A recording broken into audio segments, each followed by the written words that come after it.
Hay cosas que uno aprende a guardar, no porque sean bonitas, sino porque te recuerdan que lo que viviste fue real, que no fue un sueño, ni el producto del agotamiento, ni la mente jugándole trucos a un hombre que llevaba meses sin dormir bien.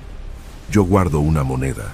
Es pequeña, oscura, y tiene un peso raro para su tamaño, como si dentro hubiera algo que no debería caber. La guardo en el cajón de mi mesita de noche, envuelta en un trapo viejo.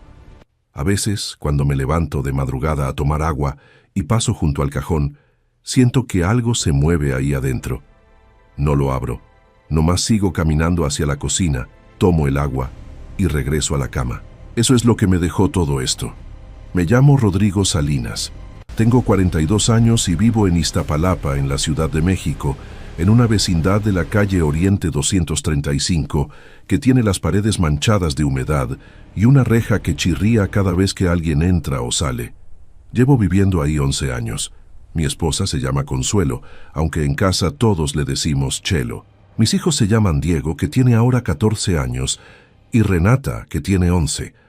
Antes de que todo pasara, yo trabajaba como guardia de seguridad en una bodega de electrodomésticos en la colonia Pantitlán. Era un trabajo silencioso, noches largas, pasillos oscuros, el zumbido constante de las lámparas de emergencia. Me gustaba eso, de alguna forma. El silencio. Tener un lugar donde pensar sin que nadie te interrumpiera. Ganaba poco, pero alcanzaba. Pagábamos la renta, comprábamos despensa, a veces había para una pizza los viernes. No era una vida grande, pero era la nuestra, y no le faltaba nada esencial.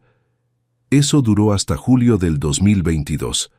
El encargado se llamaba Don Aurelio, un hombre bajito, con bigote canoso y una forma de hablar que siempre sonaba como si estuviera disculpándose por algo. Ese martes llegó temprano, antes de que empezara el turno de la noche, y nos pidió que nos quedáramos todos.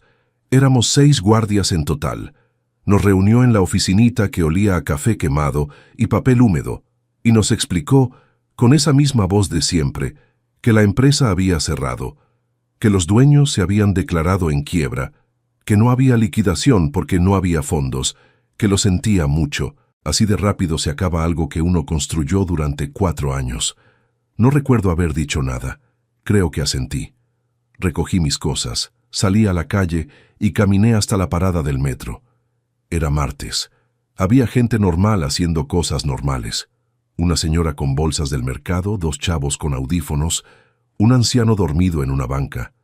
Yo me senté entre ellos y pensé que probablemente al día siguiente encontraría otro trabajo. Que estas cosas pasan. Que no era para tanto. Me equivoqué.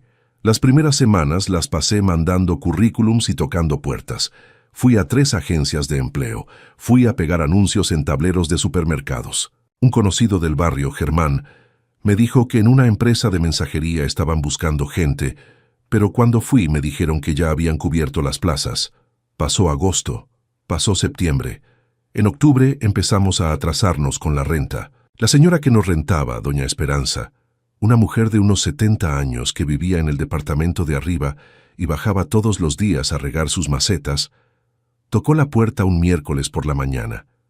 No dijo nada agresivo, solo preguntó si íbamos a poder. Le dije que sí. No sé si me creyó. Chelo empezó a vender tamales los fines de semana. Levantarse a las 4 de la mañana, preparar la masa, cocinar el relleno, empacar. Ganaba algo, no mucho, lo suficiente para que los niños no se quedaran sin desayuno. Yo me sentía de una manera que no sé explicar bien. No era tristeza exactamente, era más como vergüenza mezclada con miedo, todo revuelto en el pecho, y encima de eso la necesidad de aparentar frente a Diego y Renata que todo estaba bien. Diego lo notó primero. Tiene esa cosa los hijos de uno, que ven más de lo que uno cree. Una tarde me preguntó si íbamos a tener que mudarnos. Le dije que no. Me miró un momento y luego volvió a ver la pantalla de su celular, ese celular viejo con la pantalla cuarteada que no habíamos podido cambiarle. No dijo más. Renata era más pequeña y más directa. Una noche de noviembre, mientras Chelo y yo recogíamos la cocina después de cenar, mi hija entró y me preguntó si al otro día íbamos a comer carne. con esa simplicidad que tienen los niños que no saben que hay preguntas que duelen. Le dije que sí, que seguro, y la mandé a lavarse los dientes. Chelo no me miró. Siguió tallando el comal como si no hubiera escuchado nada. Esa noche abrí el refrigerador y vi lo que había. Un huevo, media tortilla que ya estaba endureciendo por los bordes y un poco de salsa en el fondo de un tarro. Cerré la puerta despacio. Chelo estaba llorando de espaldas a mí, con el delantal apretado entre las manos. No me acerqué. No supe qué decirle. Tomé mi chamarra y salí. Afuera hacía frío para ser noviembre, ese frío húmedo que se mete por el cuello, aunque uno traiga la chamarra cerrada. Caminé sin saber a dónde. Pasé por la tienda de Germán que ya estaba cerrada. Pasé por la cancha donde Diego jugaba fútbol los sábados. Pasé por la secundaria de Renata. Seguí caminando como si el movimiento fuera a resolver algo, como si en algún momento el camino me llevara a una respuesta.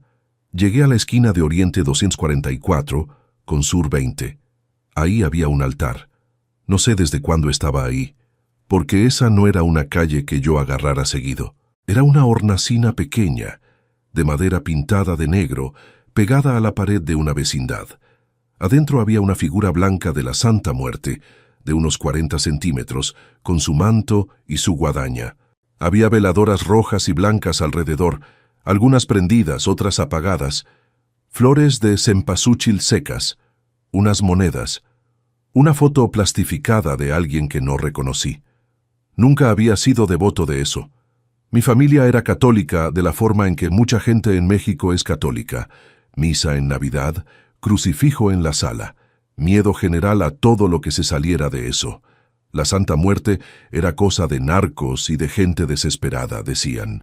Yo no era ninguna de las dos cosas, o al menos no creía serlo, pero me quedé parado frente a esa figura.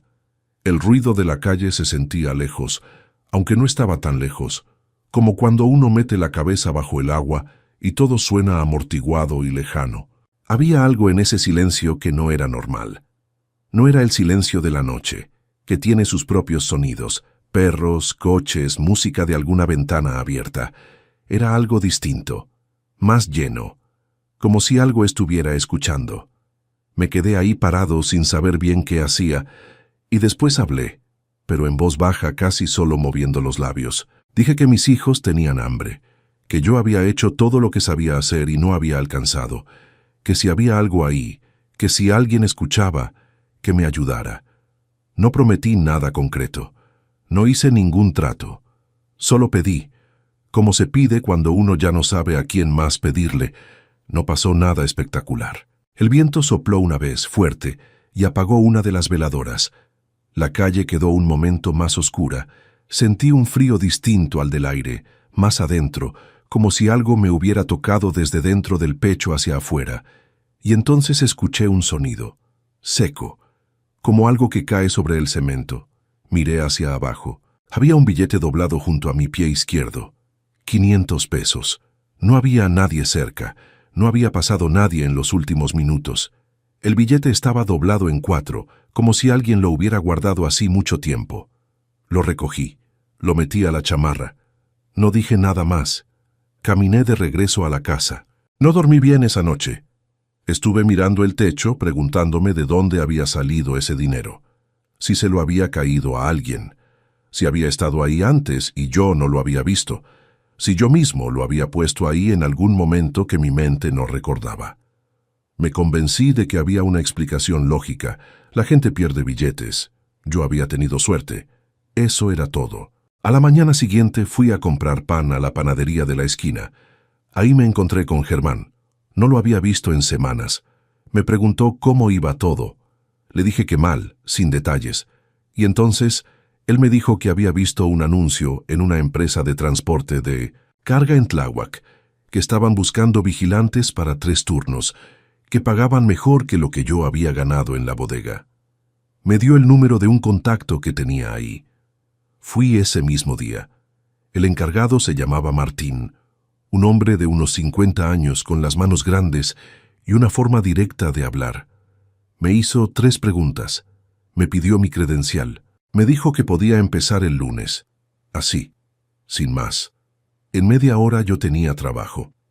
Cuando llegué a la casa esa tarde con una bolsa del mercado y el contrato firmado, Chelo me abrazó en la puerta y se quedó así un momento sin decir nada.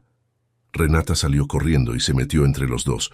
Diego se quedó parado en la sala viéndonos y creo que intentó no sonreír, pero no pudo. Esa noche cenamos bien. Chelo hizo arroz y frijoles y pollo, y pusimos la tele y reímos de algo que dijo Renata, no recuerdo qué. Fue una noche normal, una de esas noches que uno no aprecia bien cuando las vive, que solo entiende después de que pasan. Pero antes de acostarme pasé por la sala y noté que la ventana estaba abierta. Chelo la había dejado abierta, probablemente cuando estuvo aireando el cuarto en la tarde. La veladora que ella siempre encendía en el pequeño altarcito que tenía junto a la imagen de la Virgen estaba apagada. No había corriente de aire en ese momento. La llama no se había movido. Estaba apagada, como si alguien la hubiera soplado con cuidado. Sobre la mesa del altarcito había algo que no estaba cuando me fui por la mañana. Una moneda pequeña, oscura. No reconocí el metal, no tenía ninguna cara grabada en ella que yo pudiera identificar.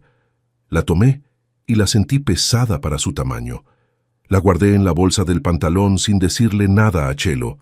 Al día siguiente la puse en el cajón de la mesita de noche. Ahí sigue. Los primeros meses del trabajo nuevo fueron buenos. Martín resultó ser un jefe razonable, de esos que no te buscan problemas si tú no los buscas. Los demás guardias eran personas sencillas, gente de barrio, de trabajo callado. Todo parecía haberse acomodado de nuevo, como cuando uno empuja un mueble que estaba torcido y de repente encaja en su lugar. Pero había algo. Empecé a notar cosas pequeñas, cosas que sueltas no significaban nada, pero juntas empezaban a pesar. La primera fue un olor. Aparecía en la sala de la casa, a veces en el pasillo, siempre de noche. No era un olor desagradable exactamente. Era como el olor de las flores secas, de cempasúchil viejo, mezclado con algo parecido al incienso. Le pregunté a Chelo si había comprado algo nuevo. Me dijo que no. Al día siguiente el olor no estaba. Después fue el asunto de los sueños. No eran pesadillas. Eran sueños tranquilos, extrañamente tranquilos, donde yo caminaba por calles que no reconocía pero que se sentían familiares. Y en el fondo de esos sueños siempre había una figura blanca parada en una esquina. No hacía nada, no se movía, solo estaba ahí, de espaldas, con el manto moviéndose aunque no había viento. Yo siempre llegaba hasta cierto punto y luego el sueño se cortaba. Me despertaba con la boca seca y una sensación en el pecho que no era miedo, era algo más parecido a la deuda, como cuando uno sabe que le debe algo a alguien y no ha pagado. Una tarde de febrero, Renata me preguntó que quién era la señora que se paraba afuera de la reja. Le pregunté de qué señora hablaba. Me dijo que había una señora con ropa blanca que se paraba a veces frente a la reja de la vecindad y nomás se quedaba viendo hacia adentro, que no golpeaba ni nada, que solo estaba ahí. Le pregunté cuándo la había visto. Me dijo que varias veces, siempre de noche. Le dije que probablemente era alguna vecina, que no se asustara. Pero esa noche me quedé un momento parado junto a la ventana de la sala, viendo hacia la calle. No había nadie. Empecé a buscar razones. Me dije que el estrés de los meses malos me había dejado sensible a cosas que siempre habían existido y que yo antes no notaba. Que los olores tenían explicación, que los sueños eran el cerebro procesando el miedo que había cargado, que Renata tenía 11 años y la imaginación de los niños es así, que todo tenía sentido si uno lo veía de frente sin asustarse. Me convencí durante un tiempo. Luego vino lo de Germán. Un sábado de marzo lo vi en la calle. Venía caminando solo, con los hombros caídos de una forma que no era normal en él. Me detuve. Le pregunté cómo estaba. Me miró un momento antes de responder. Me dijo que mal, que le habían encontrado algo en el hígado, que todavía no sabían bien qué era, pero que los médicos tenían cara de preocupados. Germán era el que me había dado el contacto del trabajo, el que había aparecido en la panadería la mañana después de la noche del altar. No sé por qué ese pensamiento me llegó tan directo. No tiene sentido que lo haya relacionado, pero lo relacioné. y no pude desrelacionarlo. Me quedé pensando en eso varios días. No se lo conté a Chelo porque no sabía ni cómo empezar a explicarlo. Era una idea absurda. Que algo hubiera usado a Germán como instrumento, que él hubiera aparecido en ese momento no por casualidad, sino porque así tenía que ser. Que lo que le pasaba ahora tuviera que ver con lo que yo había pedido. No lo creo del todo, pero tampoco puedo descartarlo del todo, y eso es lo que más me pesa. Don Aurelio, el que nos dio la noticia del cierre de la bodega, murió en abril. Un infarto, según dijo alguien que todavía lo conocía. Tenía 60 años. No estaba enfermo que yo supiera. Simplemente se fue. Yo fui al velorio porque sentía que debía ir. Era un hombre decente. Nunca nos trató mal. Cuando salí del velatorio, caminé un rato antes de tomar el metro y sin haberlo planeado, llegué a la esquina de Oriente 244 con Sur 20. El altar seguía ahí. Las veladoras estaban prendidas. Había flores frescas, esas que alguien cambia seguido, que no era yo. Había más monedas que antes. La figura blanca estaba en el mismo lugar, con la guadaña en la mano, la cabeza ligeramente inclinada. Me quedé parado frente a ella un momento. No hablé esta vez. No pedí nada. Solo estuve ahí con las manos metidas en los bolsillos de la chamarra, sintiendo ese silencio de nuevo. Ese silencio que llena en lugar de vaciar. Antes de irme noté algo. En la base de la figura, entre las monedas, había una foto. Una foto pequeña, plastificada, como las que la gente pone en los altares. La tomé para verla mejor. Era de una familia. Un hombre, una mujer, 2 niños. No los reconocí, pero el hombre se parecía a mí de una manera que me hizo guardar la foto de vuelta rápido y caminar de ahí sin voltear. No sé si era yo. La foto estaba descolorida, como si tuviera años. No podía ser yo, pero la cara del hombre tenía algo en los ojos que yo conocía demasiado bien. El trabajo con Martín sigue bien. Tenemos para comer. Renata ya no pregunta si mañana habrá carne. Diego está terminando la secundaria y tiene planes de estudiar algo de sistemas, no sé bien qué. Chelo vende tamales todavía, ya no por necesidad, sino porque le gusta, y tiene sus clientas fijas. La vida se ve normal desde afuera, pero hay cosas que no vuelven a ser como antes, aunque uno no sepa nombrarlas.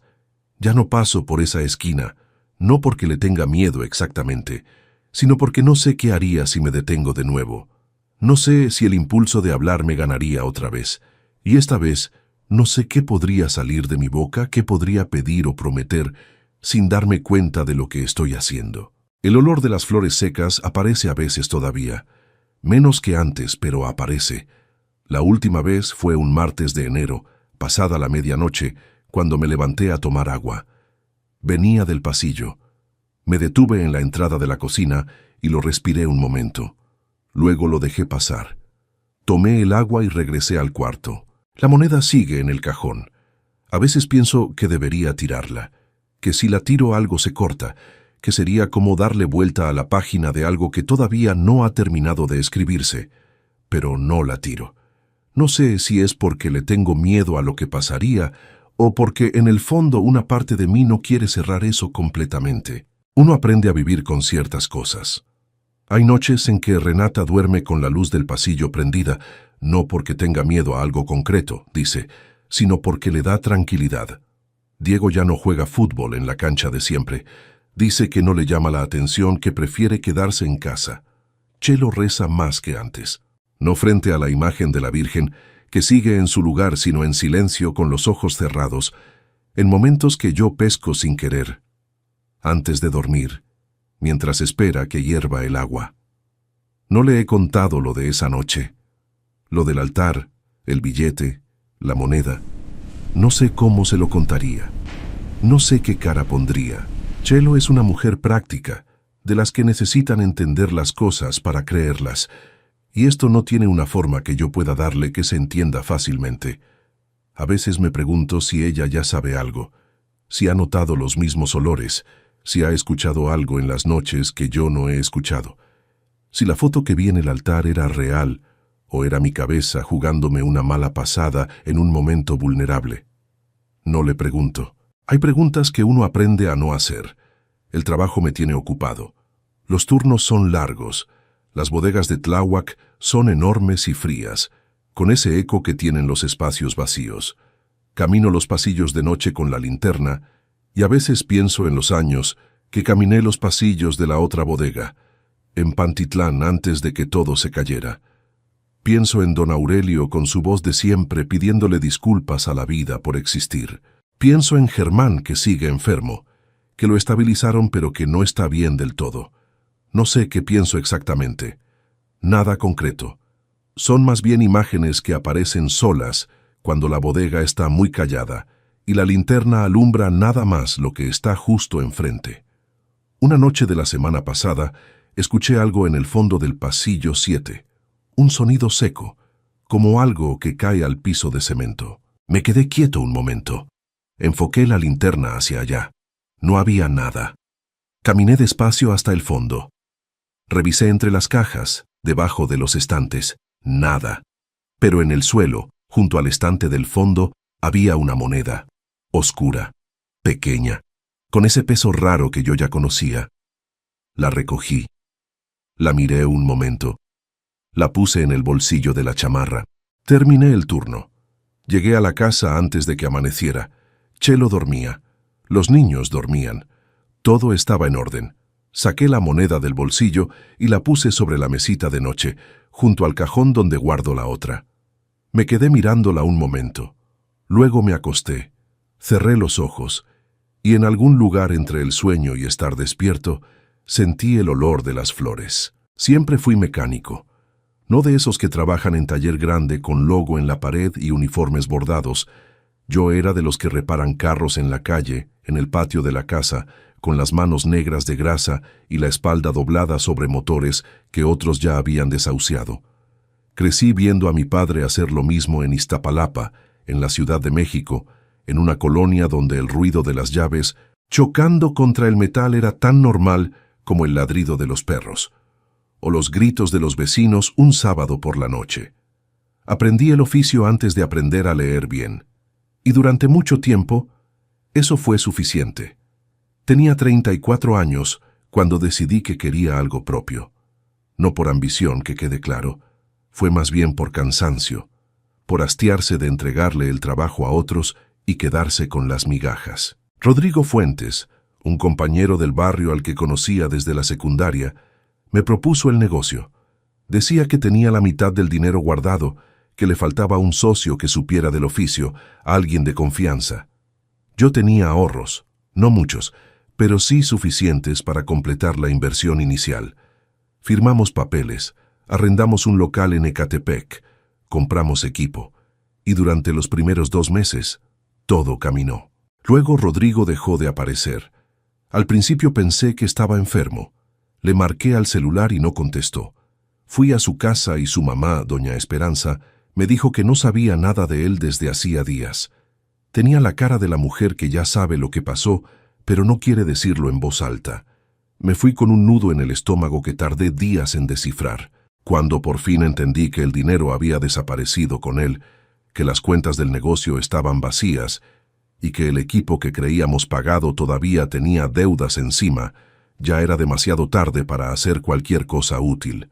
Las deudas no llegan todas juntas, eso es lo más cruel. Llegan de a poco, espaciadas, como si el destino quisiera darte tiempo de respirar entre golpes.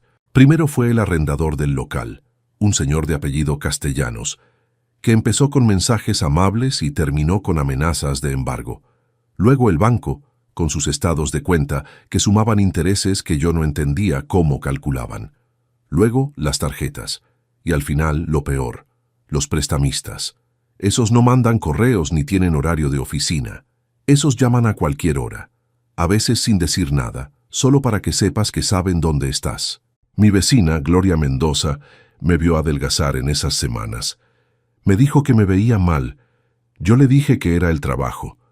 Ella no me creyó, pero tampoco preguntó más. Así somos en este país. A veces la gente que más nos conoce es la que menos preguntas hace, porque ya aprendió que preguntar duele a los dos. Dormía mal, 3 horas, 4 si tenía suerte. Me despertaba con el corazón acelerado y tardaba varios minutos en recordar dónde estaba, quién era, qué debía. Esa última parte siempre llegaba rápido. Las deudas tienen esa propiedad. No se olvidan solas. Se instalan en algún lugar del cerebro y desde ahí operan silenciosas, incluso mientras duermes. Una noche de marzo, creo que era martes, aunque los días ya empezaban a parecerse todos, recibí una llamada de un número que no tenía guardado. La voz era de hombre, tranquila, demasiado tranquila para lo que estaba diciendo. Me dio un plazo. 48 horas para pagar una parte. No especificó qué pasaría si no lo hacía. No necesitó hacerlo. El tono lo decía todo. Colgué. Me quedé sentado en el borde de la cama con el teléfono en la mano. Afuera, la colonia Doctores dormía con ese silencio raro de las ciudades grandes. No es silencio de verdad. Es ruido tan constante que ya no lo escuchas. Camiones, perros, un radio lejos. Y en medio de todo eso, yo. A las 2 de la mañana decidí salir. No tenía destino. Solo necesitaba moverme, sentir el pavimento bajo los pies, que el aire frío de la madrugada me aclarara algo que yo mismo no sabía qué era. Caminé sin rumbo por calles que conozco desde niño y que de noche parecen de otro lugar. Las tiendas cerradas con sus cortinas metálicas, los postes con sus luces amarillas, los perros callejeros que te miran pasar con esa indiferencia absoluta que solo ellos saben tener. Fue en la calle Moctezuma donde vi la casa. No era diferente a las demás por fuera. Un portón de metal oxidado, paredes de aplanado viejo, una ventana tapiada con triplay. Lo que llamó mi atención fue la luz. Una luz rojiza que salía por una rendija debajo de la puerta, tan tenue que casi podías convencerte de que no existía. Me detuve. No sé cuánto tiempo estuve parado ahí. 5 minutos, quizás 10. El frío me entraba por el cuello de la chamarra, y entonces me di cuenta de que la puerta no estaba cerrada, solo recargada. Entré. Nunca había estado en un lugar así. El cuarto de adelante era pequeño, con el techo manchado de humedad, y en el centro había un altar que ocupaba casi toda la pared del fondo. Velas de distintos colores, algunas encendidas, otras consumidas hasta la base. Flores de cempasúchil secas, vasos de agua, fotografías de personas que no conocía, y en el centro, sobre una base de madera pintada de negro, una figura de casi 1 metro, negra, con una balanza en una mano y una guadaña en la otra.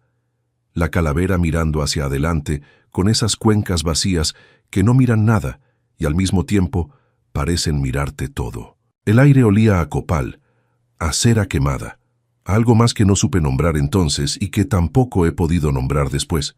Un olor que no era desagradable, pero que te hacía sentir pequeño, como cuando entras a un lugar muy viejo y te das cuenta de que estás parado sobre algo que existía mucho antes que tú y va a existir mucho después. Me acerqué. Mis pasos sobre el piso de cemento sonaban demasiado fuertes para el silencio que había ahí. Me detuve frente a la figura y la miré. No pensé nada coherente. Solo estaba ahí, con mis deudas y mi miedo y mi cansancio de varios meses, parado frente a una estatua en una casa extraña a las 2 de la madrugada. Y hablé. No recuerdo exactamente qué dije. Sé que mencioné el dinero. Sé que dije que no sabía cómo salir. Sé que dije algo parecido a que si había manera de arreglarlo, yo haría lo que hiciera falta. No fue una promesa formal. No fue un pacto con palabras cuidadas. Fue más bien como cuando le hablas a alguien que quieres mucho y que ya no está. Y le pides algo que sabes que probablemente no va a llegar, pero lo pides de todas formas porque necesitas decirlo. El silencio que siguió fue distinto al de antes. No sé cómo explicarlo. Era el mismo cuarto, las mismas velas, el mismo olor. Pero algo había cambiado en la densidad del aire, como cuando aprietas la mano de alguien y sientes que te la aprietan de vuelta. Luego vino el golpe. Venía del fondo de la casa, un golpe seco, único, como algo que cae sobre una superficie de madera. Me giré. No había nadie. El pasillo al fondo estaba oscuro. Esperé. Nada más. Cuando volví la vista al altar, una de las velas se había apagado. La llama más grande, la del centro, la que había estado ardiendo desde que entré. Ahora solo quedaba un hilo de humo gris que subía recto hacia el techo.